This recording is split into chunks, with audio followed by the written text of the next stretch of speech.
Ladies and gentlemen, welcome to the House of Kayfabe. And I am here with my good friend and confidant, Mr. Stephen P. New. And Stephen, I just read one of the most disturbing things I've ever read about wrestling ever in my life. And I don't really know what to say. Normally I'm a guy full of words. Right now, I don't have a whole lot. What I can say is this is somewhat of a blessing to podcast journalists like myself. And I get to talk to Stephen P. New, who has a pretty good inside track on how things go in a courtroom. And we just read that entire thing. And the first thing that comes to mind is, how does something like this happen and continue to happen and nothing get done about it until long after it's already done? You want my honest opinion? I do. Really do. Very much so. Somebody was getting some really bad legal advice here. And that somebody, I guess, would be Janelle Grant. No. She's getting fantastic legal advice. She has, and I just want to do this to Mr. Benjamin Daniels of Hartford, Connecticut, to Eric Holland and Gregory Jones of St. Louis, Missouri, and Ann Callis of Edwardsville, Illinois. I tip my hat to you, ladies and gentlemen. This is a 67-page, 337-paragraph legal masterpiece.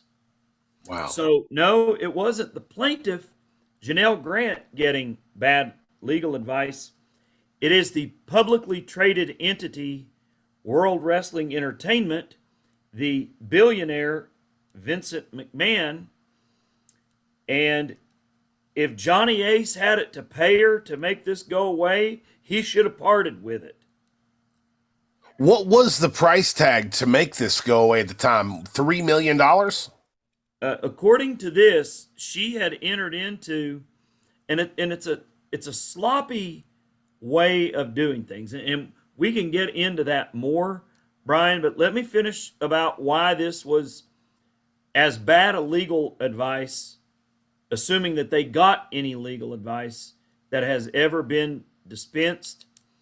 World Wrestling Entertainment, Vincent McMahon, and John Laurinaitis could have probably settled this case short of this, albeit for substantially more money than the $3 million original deal that the young lady entered into. And it would have been worth every penny, even if they had to pay $10 million, $15 million, $25 million. My advice, if I were advising these defendants, would be pay it. Pay it. Let us draft not just an NDA, but an honest to goodness release of all liability and claims covering everything under the sun she could have sued for, including these acts as alleged in this complaint. We'll put a nice big healthy paycheck on it of upwards of $25 million, and let's settle this quietly. I don't care who has to come up with the money. It doesn't have to come out of company coffers. And what you do is you make Vince pay that money. You make Vince pay that money to get Johnny Ace out of it, and so that World Wrestling Entertainment doesn't have to disclose it on their 10Ks with the Securities and Exchange Commission, and you make this matter go away. And if they weren't getting that advice, then they were getting some really poor legal advice, because Brian, this is a bombshell. It really is. This happens in the same week that we just recorded. Right. The Rock on the board of TKO. Raw to Netflix. Netflix stock goes up 25% in, I'm sorry, TKO stock up. Can't remember which stock it was that I looked at the day we recorded, but the stock shoots up 25%, you know, and I have to be wondering here, if you're Netflix, are you looking to try to renegotiate the deal? Was this disclosed to TKO during all of that due diligence? There's a lot of questions about these, about the business aspect of all of this. Why weren't the shareholders being told of all of this? And all of a sudden, if WWE stock gets impacted because of this, or the more to come, then there could be ripple effects from this. Now, it's interesting. We all heard about what my friend Jim Cornette joked about as the illegal paralegal when the whole deal came out in 22 and McMahon was forced out and all of that. We darn sure didn't know these other salacious details that we can get into. So, well, I have that's a quick kind of question for you. Now, sure, I hate sure, to sure. interrupt, but when we think about this, so when that came out, and obviously when the company was sold, then these hush money payments ceased. And when they ceased, that's what kind of sparked this whole thing. If you read the document, then all of a sudden she wasn't getting her payments anymore. Sure. I mean, if the deal is $3 million in exchange for the signature of an NDA, then although that does not take up what would typically be, if anybody's ever been involved in a civil lawsuit and somebody pays money to settle a claim that a plaintiff brings, the plaintiff has to sign a release. You release the defendant, you release the person you sued of all liability, and there can be lots of other terms and conditions placed in the release. Confidentiality is a typical kind of release term that gets negotiated for a certain value. Non-disparagement of one party or the other, mutual non-disparagement. Those types of terms can be negotiated, and Brian, I negotiate those terms on a daily basis. But But what you have here is you have essentially a contract. right. For $3 million, I'll sign your NDA. And there were some other terms that appeared that McMahon would help her continue to carry health insurance. It appeared that he would pay the $3 million plus, because if she's going to get tapped on that, let's say at a 33% tax rate, Sure. or 39 on $3 million, your income, that if it's all paid in 1 year, you're all of a sudden up into 38, 39% tax bracket. McMahon says, okay, I'll absorb the tax liability for you. So $3 million all of a sudden turns into 4.2. All right. But that's the deal.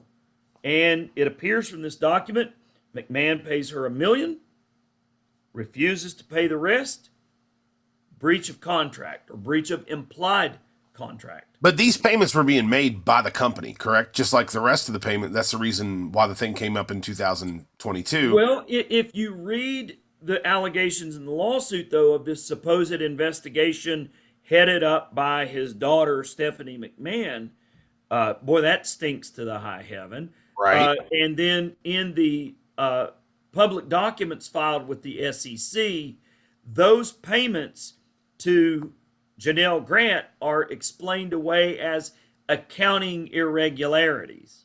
Okay, so, well, that's what I'm saying. Now, you have a big company like the WWE, and you have all these accounting irregularities. Now, these irregularities, how many of them were there?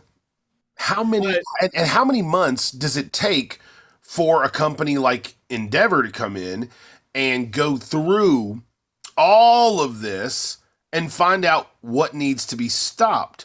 So there were probably a few months in the making of all these payments being stopped because, just the company that I work with, I do an audit every 3 months to make sure that we're not paying for things that we're not actually using. Sure. And every time I do it, we find stuff every single Right. time. So Right. these it takes a while to get all that stuff cut down. So now we're seeing the payments cease. How many other payments are being made? How many other people are sitting around like, my payment hasn't been made? I'm supposed to be quiet, but I'm not getting paid. And how many people are coming after Miss Grant? The question is Miss Grant the one, or is she the first one? That's a good question. And the phone call that would need to be made at that point, if your endeavor is, and it should have been understood at the closing, at the time of the acquisition, our accountants have gone through doing our due diligence. We found some irregularities, like millions of dollars worth of payments to Janelle Grant, for instance, and the new WWE, which is the NKA on the lawsuit style, World Wrestling Entertainment LLC. I have to assume that that's a wholly owned subsidiary of Endeavor, and that is what was acquired. World Wrestling Entertainment Inc.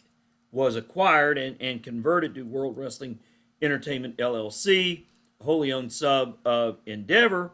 But then Endeavor says, look, to the extent that World Wrestling Entertainment Inc.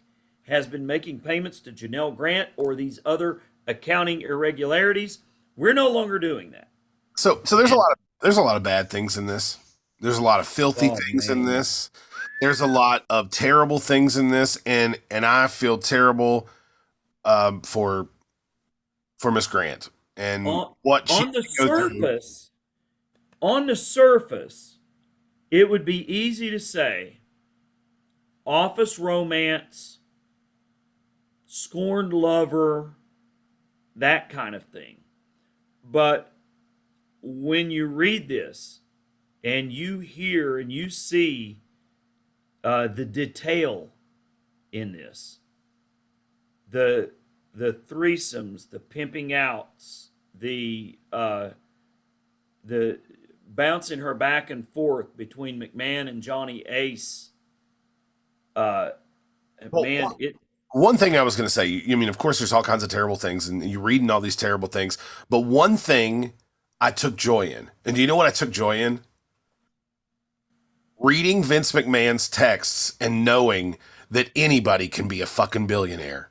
You don't have to be brilliant. You don't have to be charming, obviously. You can be a billionaire. Anybody can do it. It's the only thing good that you'll possibly get out of reading this thing is to know that someone. I can't believe he talks like that. I can't believe that I he. can't believe that a billionaire owner of the largest pro wrestling company in the world can't spell pussy.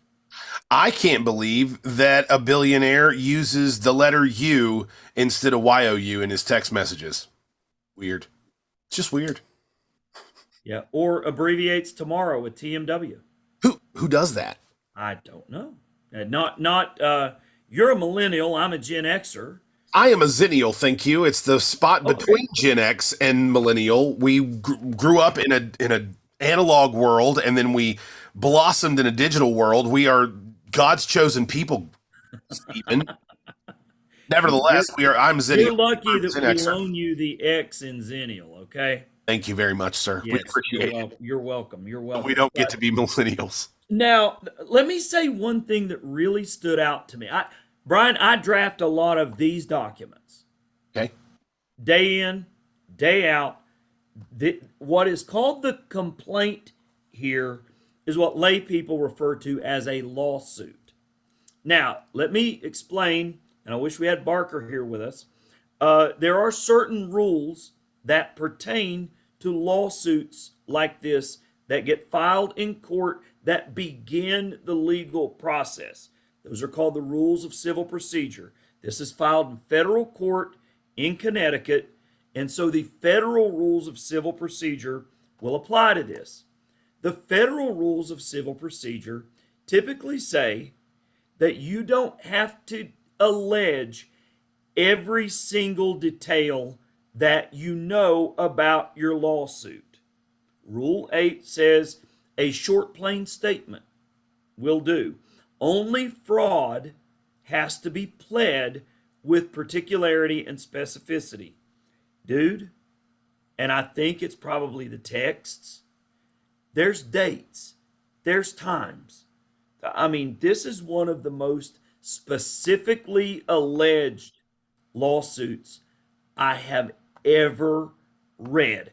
Now, the conspiracy theory in my brain, the conspiracy theorist in my brain I'm listening. tells me there's usually only one reason why you're keeping receipts for 5 years. Okay. So, unless she was journaling or unless her text exchange with McMahon give her lawyers this type of detail, this is not the type of detail that is normally alleged even in a sexual harassment type lawsuit. That's all I'm going to say about it. Wow. Well, that's So, I mean, in the ones that I do, I allege the acts, I allege the date, time, if my client remembers it. But if it's a year and a half removed from the act, sometimes we'll have text messages, sometimes it will be my client's word versus the perpetrator. But man, when you begin at paragraph 3 and this young lady starts telling her story of her parents passing, and she lives in Mr. McMahon's condo building in Connecticut, and she needs a job, and the story unfolds. But man, then it goes beginning in March of 19 and through much of the factual allegations. It's very, very specific as to dates and times. And, the first 33, 32 paragraphs are the overall facts, and then beginning at page 9. Ms. Grant's history with McMahon, Laurinaitis, and WWE. And then it picks up with the profound grief, begins at March 19, and beginning at paragraph 52, March 23rd, 2019. And it's just March 31st, 2019. April 1st, 2019. April 7th, 2019. She gets a VIP experience at WrestleMania. I was at that WrestleMania and I didn't get a VIP experience. well, That was the one in New Jersey, by the way. And then the details go on, but Brian, and let me. I guess I'll be sure to tell Vince and Johnny that you're interested in the position. Oh no! Oh no! So, I've got a couple of questions. Okay, but for our watchers, for our viewers, Okay. for our listeners, download this complaint. If I can figure out a way for us to share it on the YouTube, download it, take a look at it.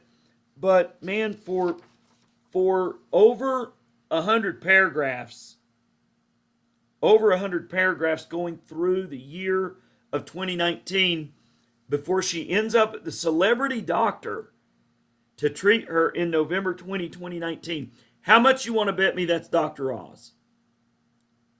Might be. Republican, friend of Vince and Linda, I'm sure. Republican candidate, lost to Senator Fetterman in Pennsylvania. I would, next time I see you, we'll bet a steak dinner. I'll bet you that's Dr. Oz. So, well, this goes right along with my question. So I've got to ask it. Now, you got Johnny Laurinaitis in this. You got Vince McMahon in this. Obviously you think that person that's referenced there is Dr. Oz. There's another person referenced in there who is obviously Brock Lesnar. His name is not in here, but it says former UFC champion. And who the hell else is a former UFC champion? So, To my knowledge, unless it was Ronda Rousey. I don't think so. No, it was definitely. okay, I'm about to change what it was that I just said. Rousey, Bobby Lashley, and Brock Lesnar are Bobby the Lashley only. was never a UFC heavyweight champion. Okay, Never. okay. And was Ronda a Yeah. heavyweight? She was a UFC champion. I don't know if the word was heavyweight was even in there. It may have been, maybe not. It's fucking Brock. You know it's Brock. We know it's Brock. One would think. So that makes me want to know how did and there's also, we haven't even talked about the infamous paragraph number 20. And the infamous paragraph number 20 says Vince and a friend. There's nothing there that lets us know who this friend is. When they talk about the celebrity doctor, they make Stephen New think Dr. Oz. When they talk about a UFC champion, they make me think Brock Lesnar. But this is just Vince and a friend. And I'm wondering how these folks got their names redacted from this thing. Well, they're not redacted They're not. because as lawyers, now you want to be really careful with this. You know, as lawyers, we're relying on what our client is saying, right?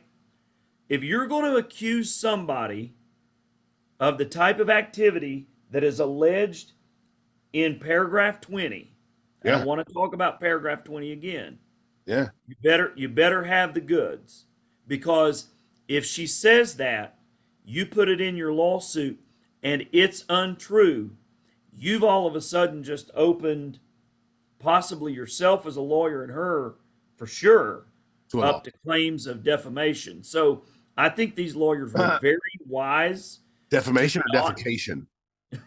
Well, that is the thrust of paragraph 20. Now, think about what was going on, Brian. Bad choice of words. May 9th, 2020. Yeah. There was a global pandemic going on. So where did this defecation into the Hair Act and all of that take place? WWE was shut down. They weren't running their normal schedule, their normal calendar. Now they were doing, I can't even remember when they started doing the TV screens and the seats and all of that kind of stuff. But just think about that for a moment, where we all were in May of 20 and who this friend was. And more importantly, where Miss Grant was. And it was a very bad position. And for those of you who have not read this document, which I assume that a lot of you have not, I will put it in layman's terms because I'm always the guy to bring you the truth. Vince shit on her. This is in her hair. Oh, and she had to continue with the friend. And my question is, how do you do that? Second, the friend? Who was the friend? Bastion Booger? I don't understand. How do you? Oh, I never expected these type of allegations. Like I knew the President of the United States. I know. Whoa. Was it the President of the United? I'm asking hypothetically. I'm not accusing. It could have been anybody. Think about a friend of Vince McMahon. Who's a friend of Vince McMahon? I know one person who's seen with Vince McMahon almost everywhere he goes. But I'm not going to say that it's that guy. But it might be. Who is the friend? And how does the friend get completely not even teased at who it is? There wasn't even a tease. Because I'm telling you, if that friend has used litigation to intimidate people in the past, then perhaps until McMahon or Laurinaitis or whomever, WWE, respond to paragraph 20, we may not know. So it will be real interesting to see. And we can talk about that in just a moment, Brian. I'll educate the viewers about what happens in response. to a complaint like this. But um, yeah, read paragraph 20. It's disgusting. It happened May 9th of 2020, and there is no indication as to where it occurred either. Which state did paragraph 20 occur in? Oh, because I'm sure that there are plenty of states that paragraph 20 is illegal in. I would hope. All of them? 50 states, maybe? No, it's probably legal to do that in West Virginia. Maybe. I don't know. You're the lawyer. You're supposed to answer these questions. That's why we come to you, Steve. As if I know every legal answer off of the top of my head. You're going to tell me that you don't? I thought you did. I thought that was the whole purpose of you being God of lawyers, that you would know Yes. exactly where it's legal to take a shit on somebody in all 50 states. You know, But in about 15 minutes, I could have that researched for you I'm sure you've got with my people. database. So now, interesting, and it dovetails with what you were just talking about. Shitting on people? No, Okay. I have zero interest in a Cleveland steamer. Thanks. So, Glad to hear that about you. also named in here, not named as defendants, Roman numeral 4.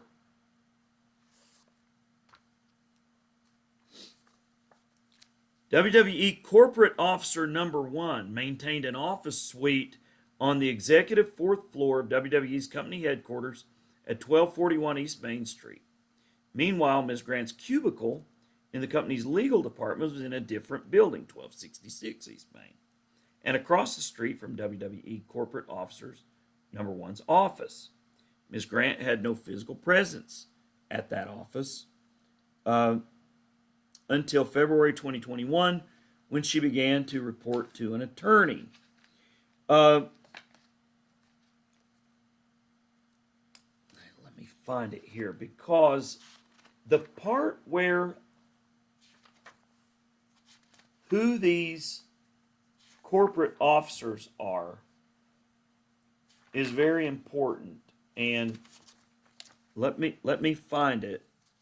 That's corporate officer number 1. Paragraph 254, showing knowledge on the part of WWE, which is very important in a case like this. They outlined the 1994 Rita Chatterton allegations from the New York Magazine, the 1980s era referee. February 2006, Palm Beach Post reported McMahon had shown nude pictures of himself to a tanning booth attendant at Tanzabar in Boca Raton and made unwelcome advances. And then a former spa manager at a California resort accused McMahon of assault at the resort in 2011. So, showing specific allegations, and you know there's going to be more of that that comes out in discovery. Hang on just a second. If this thing goes to court, Stephen, because one of the things I was thinking about is this recently just happened to one Puff Daddy Sean Combs and his ex-girlfriend Cassie. And Cassie came out with a lot of allegations that were pretty heinous. And then Diddy stepped up and paid her off, and she went away. So is that something we're going to see happen with this? And we're not really seeing things calm down for Mr. Combs. It looks like there are more people coming forward, and a lot of people. I know 50 Cent is working on a documentary to out him on all kinds of stuff. So there are definitely people after him, and we know there are people after Vince. And sometimes I think that some of those people actually sit on the board with him. Yeah, it's real interesting. Corporate officer number 1 and corporate officer number 4 are listed as employees, one of which goes back to the Titan days. That has to be Kevin Dunn. Sure. Kevin Dunn rescued the tape library from a burning car, and McMahon was forever in his debt. That's why he kept a job at WWE, as Really? Where everybody. does that? Where's the source on that? Where did that? Where did you hear that? How do Oh, you know that? Cornette tells that story and dies laughing about it. That Kevin Dunn was driving a car, and all of the WWE tape library was in the uh, trunk, and he saved the entirety of the WWE tape library By going in a burning car to get it?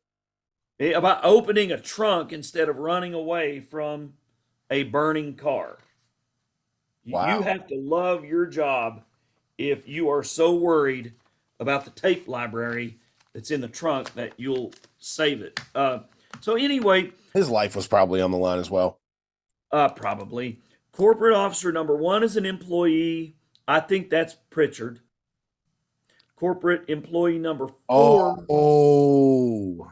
Corporate employee number four, I think, is Kevin Dunn. Corporate officer number two and number three are officers and also board members. I think that's Triple H and Stephanie. Maybe Nick Khan as one of the two, depending on the timing of it. Was Nick? When did Nick Khan start? Hang on just a second. I mean, we're talking about 2020 here. I think. I don't know. Time flies when you're having fun, right? I don't know if Nick Khan was there since 2020. And folks, don't hold this against us. This was filed. What's today's date? 25th. Filed today. It's filed. So pardon those of us that have had less than 24 hours to digest this. No, I received it at 8:00. I read it right before we went on here this evening. Right. Yeah.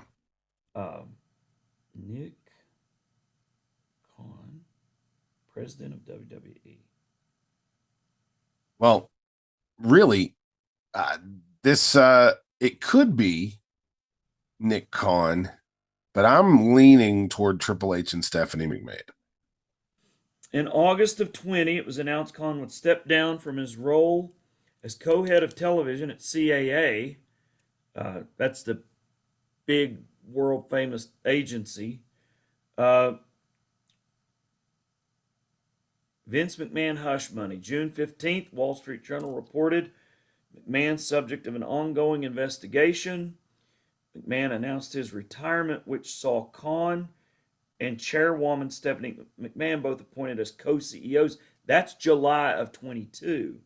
But this on freaking Wikipedia doesn't tell me when he started with the WWE. Well, he started in 20, but I don't know if he would have been a board member. The conservative, hard-driving negotiator has grown only more high profile, particularly in the wake of a failed merger with Tribune Media, Variety Magazine. Interesting. Yeah. So I'm thinking, and again, pure speculation. I don't have anything. I don't know anything. Corporate officers 2 and 3 are board members in addition to being corporate officers. And I don't think anybody other than Triple H and Stephanie would fit that bill. Brian, let's talk about the allegations just real quick. Really quick before you go into that, because I definitely want you to. One question I have for you is, since it's been teased and we know pretty much that it's Brock, do we ever see Brock again at this point, or does he just fade into the sunset? If this is linked to him with these acts, and the allegation is that she was trafficked across state lines. And you talk about getting really bad, is if the FBI gets hold of this, there's going to be some people pucker at that point. I just wonder if we will even see Brock come back now. Can you imagine what it's like at Brock's house tonight?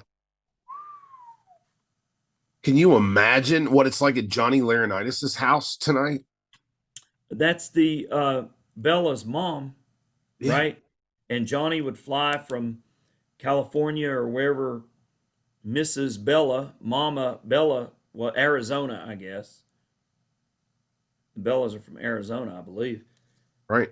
And he comes to Connecticut and engages in, nonstop threesomes with McMahon and Miss Grant. And then, she's told to perform for Johnny and film it and send it to Vince and all kinds of other nasty stuff. Um, What happens if you're one of the wrestlers that had no idea about this and you just found out that there's a dildo named after you that Vince McMahon used in these type of situations? Did you read that part where he named I toys did. after I did. wrestlers Mhm. and pretended they were in the room with him when he was using them? Weird. The funniest part, I'm a small guy. Sure. Pictures of me and you side by side, I look like Andre the Giant. you look like Andre the Giant beside Stephen P. New. If I'm the Shorty G dildo, I never say a word to any. If I'm Shorty G, and I find out that I'm that one, I never say a word to anybody. You don't want to tell me. And if I am Ron the Truth Killings, and I find out that's me, or Or it's Big E. Bobby, Big E, Yeah, Big great, E. great example, Big E. I know Big E's was large. Yeah, yeah. So you got Big E, Otis. Otis. Oh, that's Otis would make a good one. it's a thick one. It's a thick one. Yeah, yeah. So let's go to the causes of action for Let's do those it. of you with law degrees, and what the causes of action are is what lay people ask. Well, and my clients, who've never been through this process before, what are we suing for? What are our grounds for the lawsuit? Right? Causes of action: asking the court to declare the NDA voided under the Speak Out Act of December 7th, 2022. So the NDA was originally entered into January 28, 2022. The Speak Out Act was enacted December 7th, 2022. And that law says with respect to a sexual assault dispute or sexual harassment dispute, no non-disclosure clause or non-disparagement clause agreed to before the dispute arises shall be judicially unenforceable in instance in which conduct is alleged to have violated federal, tribal, or state laws. So they're saying, look, Judge, NDA, strike it down under the Speak Out Act, voided as a breach of contract, undue influence, duress. It was a contract of adhesion, basically a take it or leave it agreement, one-sided non-disparagement, void against public policy, and it's been breached. Did not receive a second payment within $500,000 within 10 days.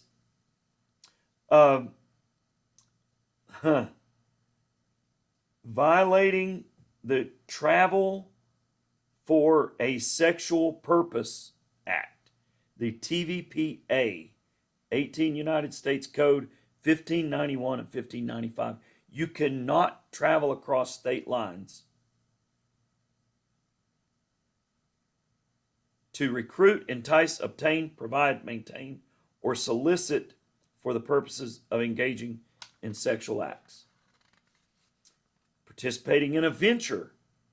What does that mean? Does that mean that it's illegal to travel to another state to have sex? Is that what that I means? need to read that law. That's what it sounded like it meant. You cannot go to another state and have sex. I think people break that law all the time. Probably. Um,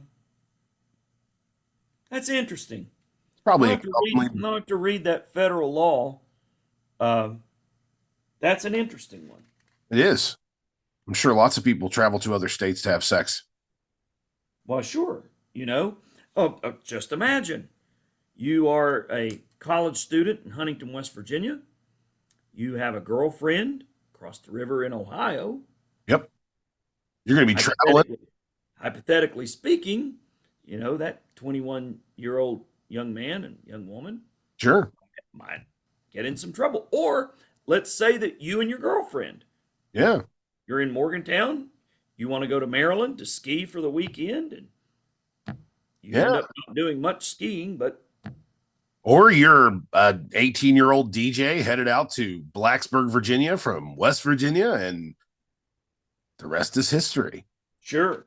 So there's another TVPA violation. Negligence had a WWE allowed and tolerated sexual assault and humiliation and fostered a culture in which such acts would be tolerated. You heard or saw in this lawsuit, at some point it came to be so well known, everybody referred to her as McMahon's bitch. How would you like to be walking around WWE headquarters and everybody in the company is calling you McMahon's bitch, just like he does? Uh, It's crazy that many people knew about. yeah, And how did the secret get kept for so long? See, that's the original question I asked you, and you said bad legal advice, and we went in a completely different direction. But how does something like this continue to go on? Because I get raped twice at work. I'm not going back the next day. No way. I don't care what job it is. That happened. I don't think I want to work there anymore. I can't imagine this going on for so long. I can't imagine that many people knowing for that long and not saying anything to anyone at any time that would leak this out to where it would go crazy a lot earlier than 2024. This I, started I have in nothing to base this 2019. on. I have nothing to base this on, but as I indicated in our group chat when we all started reviewing this, when I circulated it to everybody, uh, the wrestling industry is really funny, and there's a lot of people in the wrestling business that I think keep their heads down. They want they want the push, they want the paycheck, they want to stay there as long as they can, and they don't want to rock any boats. Michael P.S. Hayes. You tell me why Michael P.S. Hayes, who probably peaked in the professional wrestling business 1988, 89 maybe. It's kind of downhill for he was Doc Hendricks by 94, 95 in WWF, I would almost be willing to say 93, maybe. 94. But Michael has kept a job consistently. Consistently with WWE. You have to know how to navigate that situation. Bruce has kept a job for a mighty long time at WWE. And I just think there's a lot of people there. As I indicated in our chat, this was a publicly traded corporation that was run very much still like a closely held private corporation Yeah. was, with McMahon absolutely his thumb on everything that went on, involvement in creative and everything else. And I think it will be interesting to see whether this case is ever allowed to go through the discovery process. Well, Because the discovery process is where you start to request documents, you start to request texts, you start to request emails. And if I'm the lawyer for the plaintiff here, I want to know how far up this goes. Did it get reported to the board? Did it get reported to other officers?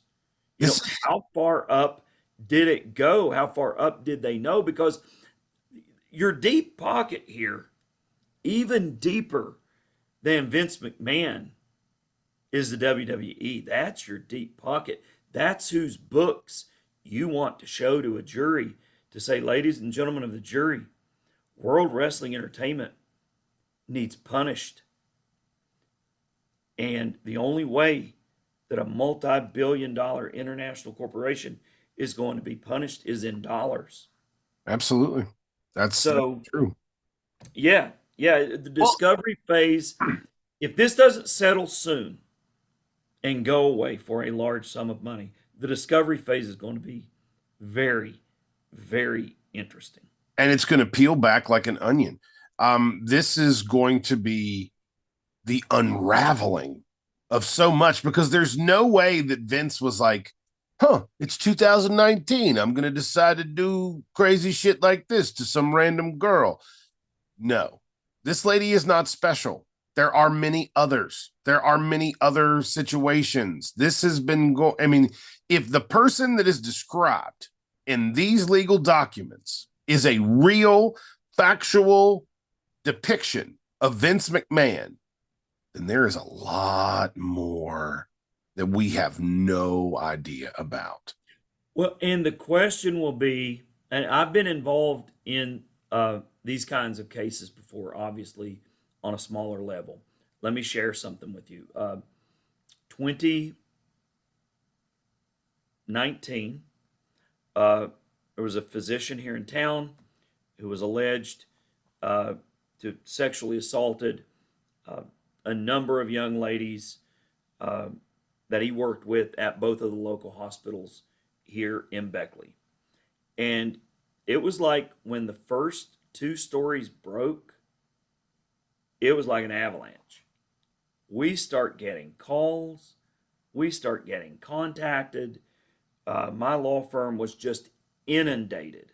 Even people that just knew things wanted to tell it. Oh, he never assaulted me, but boy, I can tell you, I was a part of a meeting once where his name came up and the hospital higher ups said, you know, we don't need to be talking about any of that. And so, man, we just pounded that knowledge of the higher ups of those hospitals until they screamed uncle, uh, and the cases got resolved. So, if this creates a feeding frenzy, Brian, and you saw it happen in what was that? Was it in 19 or 20 with Joey Ryan and with some others? And usually, what happens when one victim comes forward, the others feel like, okay, she's broken the ice. Her lawyers are saying these NDAs are no good, or he didn't pay me. I got $1.5 million out of three. He didn't pay me the rest, or WWE stopped paying when Endeavor took over. Or what about the ones that he didn't pay? What Right. about the ones that he didn't work out a deal with and he Or just he did just something to? threatened, I'm going to bury you. I'm going to sick Jerry McDevitt on you. You know, And every single person that anything even remotely close to this that happened to them is thinking about coming forward right now to get some of the payola. Obviously, there is an opening to the bank account right now. People are seeing that. They're smelling the blood in the water, and the sharks are coming. And some of those sharks may be validated, some of those sharks may not be validated. But regardless, they're coming. And it looks like if the first one falls, it'll be like dominoes. yeah, And yeah, it it's really will. And that's why I said it's going to be a feeding frenzy is my prediction. now the Uh, question is, has the WWE distanced themselves enough from Vince McMahon to be able to walk away from this or not? Is the I WWE going to feel the heat from this in a major way? Or are they going to be able to just brush it off because he's no longer here? I think the better question, Brian, is this, and then we'll answer or the first question. Let me put it that way. It's not a better question. My apologies, my friend. That's okay. Uh, Might be better. did Endeavor assume this liability as part of the acquisition? That's a good question. So I think you And if first they have to know. did, wait, if they did assume the liability, is that why they sold the company? Because they knew this shit was coming down and Maybe. someone else needed to assume the liability for it? Yeah. Well, which gets back to the due diligence, the disclosures. What did Nick and Vince and Stephanie and Trips disclose to Endeavor about all of these things, all these skeletons in these closets, all these NDAs or whatever else was But out there. is there a lawsuit there for Endeavor for purchasing this and not being told this stuff? It would depend on whether the thing that you bought doesn't have the value that they said it has. Now, it's kind of hard to argue in the face of a $5 billion deal for Raw now, isn't it? That's always been the kick in the pants about a shareholder derivative lawsuit. You know, the shareholders of WWE, if this stock ever nosedived in the face of one of these lawsuits, you'd have a heck of a shareholder derivative lawsuit. And the shareholders go, you guys are running this like a closely held corporation, but it's really publicly traded. You should have disclosed all this crap. You're covering this up. Da da da. You breached all of your duties to us minority shareholders in favor of the majority shareholders. And we've talked about that before on this show. But the stock never suffers, it continually goes up. And so I don't know how Endeavor could ever have a lawsuit because, if the value of WWE, the only way they'd have a lawsuit would be if WWE's value is impaired because of this stuff. And that remains to be seen yet. So Now, I'm pretty sure. Now, we talked a minute ago about Brock Lesnar, about maybe we may never see him again. You did. We may not. You didn't. You didn't. Steve didn't say it. It was me.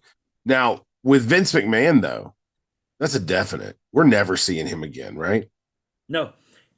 I hope he enjoyed The Rock ringing the bell on Monday because I think that's the last time you're ever going to see him anywhere near a WWE or an Endeavor event. Vince McMahon, right? Yep. Not The Rock. The Rock will be there. Yeah, him. I think that's the last time you ever see McMahon near one of these events. Yeah, I do too. And it's not. You just don't want to think that this is true. But then I have to ask myself, a good question that I have for you is, no, obviously this is a big case. This is a lot of stuff. There's a lot of allegations. Like you said, it's the most detailed that you've ever read. Well, one of them. One of the most detailed.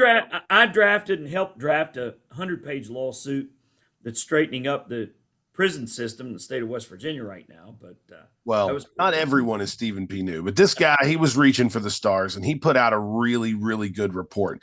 Now, my question to you is, this is a pretty good lawsuit. You're a lawyer. You have this. Does paragraph 20 and the information about Vince McMahon shitting on her really help her case that much that she wants to admit to that heinous ass shit? Yes. It does. Yes. And I want to see whether the allegation at page 63, intentional or negligent infliction of emotional distress against McMahon and WWE. If you are going to make allegations of intentional or negligent infliction of emotional distress, that's the very type of allegation that makes that kind of claim worth a lot of money. Wow. So, where we go from here, right? Yeah. Where do we go? A complaint filed on January 25th, 2024. The next thing the plaintiff's lawyers have to do is serve this lawsuit on the defendants. That is, you put a copy of the lawsuit in their hands and say, you've been served. WWE will be served through the Connecticut Secretary of State, and the WWE will have 30 days to respond to the lawsuit. McMahon and Laurinaitis have to be served personally, which means that somebody, a process server, a cop, a somebody, has to go, are you Vince McMahon? Yes, I am. You're served, and lay that in their hands, or accomplish service in some manner. Which would be really difficult, right? Wouldn't it be really hard to come in contact with Vince McMahon like that? No? Nope. You pay somebody enough money uh, they'll camp out at where they're supposed to be and find them. Also, if you get the sense that somebody like McMahon or Laurinaitis are dodging service on your process server, you extend your 90 days that you have to serve. So, okay, when you have a high profile guy like this that you're trying to serve, and you're hiring this specialty person to go camp out, run into this high profile individual that everybody would love to run into but doesn't. How much do you pay that guy? Whatever it takes. Well, I mean, give me an example. Like, what would you pay somebody to, like, if you were the lawyer in this case and you were trying to serve Vince McMahon? What do you pay? Well, let's say they charge $250 an hour. Okay. All right, you set them a budget. You know, uh, let's do 50 hours, and I'll pay you a bonus of 10 hours on top of that if you get him served in under 50 hours. That's giving somebody 10 hours a day or 12 hours a day, 4 days. My point is, you just come up with the budget. Hey, we'll pay 25 grand. It's 100 hours. You 25 can't grand to be the you guy. camp out on him. You camp out on him for 2 weeks and That, get him served. wow. Or Wow. they could go flat fee. Look, we're not going to do it by the hour, but you pay us 30 grand and we'll guarantee you that we have Mr. McMahon served within the next 30 days. That's Well impressive. in advance of your 90-day deadline. Now, Johnny Ace and Vince McMahon have 20 days from the time that they are served to respond with what's called an answer or a motion to dismiss. Or if there have already been talks, as we know, WWE has internal lawyers. Those internal lawyers will not likely be authorized to accept the service of the lawsuit. But you can always negotiate things like service. So if you know that Jerry McDevitt is going to represent Vince McMahon, you call him up. You say, Jerry, are you authorized to accept service on behalf of defendant Vincent Kennedy McMahon in the Grant v. WWE lawsuit? No, I'm not. You're going to have to serve him. And you go through the process we just talked about. Or Jerry could say, yeah, I've talked to him. I'm authorized to accept this service. Can we have 30 days to respond? That's how that stuff typically gets worked out. So now at that point, of course, maybe Vince is not even served yet, huh? Right. Vince, most likely, Vince tonight is not served. So he's probably going through his head right now of what is my next chess move? He's probably been on the phone with Jerry McDevitt all day. Interesting. So what do you think? Are we going to Discovery or are they going to try to pay this lady off? I think this gets settled. If they do it the way that I said it should have been done before it got to this, there is no feeding frenzy. That's the only way you keep the feeding frenzy from happening. So we saw this happen with R. Kelly. We saw the Surviving R. Kelly documentary. We saw the Michael Jackson documentary. We are about to see the Sean Combs documentary. Are we going to see a Surviving Vince McMahon documentary? Maybe. Hell, even that guy from the '70s show, Danny, what's his name? Yeah. Are the guys from Dark Side of the Ring going to do this? I think they will. I doubt it. You don't think Dark Side of the Ring is going to pick up on this story next, not next season, but the season after that? I mean, they've already announced next season. I doubt it. Why do you doubt it? You seem pretty confident. They would need. I don't think that the guys like the Dark Side of the Ring guys are going to get any scoops. And I think any potential plaintiffs that are out there would be the scoops, right? I think you'd have to have somebody who knows. So unless they're going to get Chatterton, the ref, or go to the tanning place in Boca, or the massage place in California. Maybe you do. Maybe you do. Maybe Dark Side gets onto women that haven't even come forward yet. But Well, they know they're not going to get the high profile guests. You're not going to get the high profile people that you really want to ask the hard questions to, but it would probably be pretty easy to get to a bunch of people who don't have a voice. Those yeah, people who don't have a voice are going to want to have a voice. So anything to get that voice out there would probably be. the one thing that's interesting to me is, are there any superstars, primarily female superstars, whose careers were cut short, were not given pushes, anything along those lines, because they refused to sleep with Mr. McMahon and do the kind of things that poor Janelle Grant has alleged that she had to withstand? So, I mean, can you imagine? Women have been wrestlers. What's that? How many of these women have been wrestlers?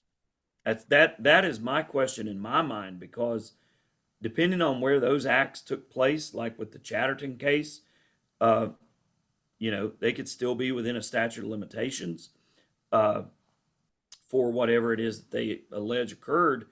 Uh, but in my mind, I have to just keep thinking this type of quid pro quo, as you pointed out earlier, Brian, usually just doesn't start. McMahon doesn't wake up one day in March of 19 and Linda has left him and he's lonely in Connecticut and goes, "Hey, the building lady called me about some unemployed girl down in unit number 17," and he decides that he wants to start doing this stuff. So No, I mean, I've heard rumors for forever. There's been multiple rumors about multiple things. I mean, what we all remember the was it Donahue episode right, with from the old school where people talk about some pretty heinous stuff with Vince McMahon and Pat Patterson. So yeah, there's a lot of stuff out there, and we may never know the truth. But then again, we may go to Discovery. Discovery, we're going to know the truth. And it may not be the truth that we necessarily want, but it's the truth that we need. Ladies and gentlemen, what I need you to do is I need you to hit the subscribe button. I want you to make sure you click on that little bell and tell them that you want to hear every time we do anything, you want to know about it. Also, share it with your friends. Make sure that you share the links on your social media or send them in messages or whatever to the people who are not watching, because everyone needs to hear the legal takes of Stephen P. New, pro wrestling's favorite lawyer. And I don't care Go what Devils. what was that guy's name? Clarence what was Clarence Mason. Clarence Mason. Clarence Mason can go straight to hell, and so can the other guy that doesn't even have a name. Stephen P. New is the most popular attorney in professional wrestling history. And if you want to get the takes, you can only get them here at the House of Kayfabe. So make sure that you click subscribe and make sure you come back and join us. We have been talking about a dark day in professional wrestling, but this too shall pass. And we will see you next time right here on the House of Kayfabe.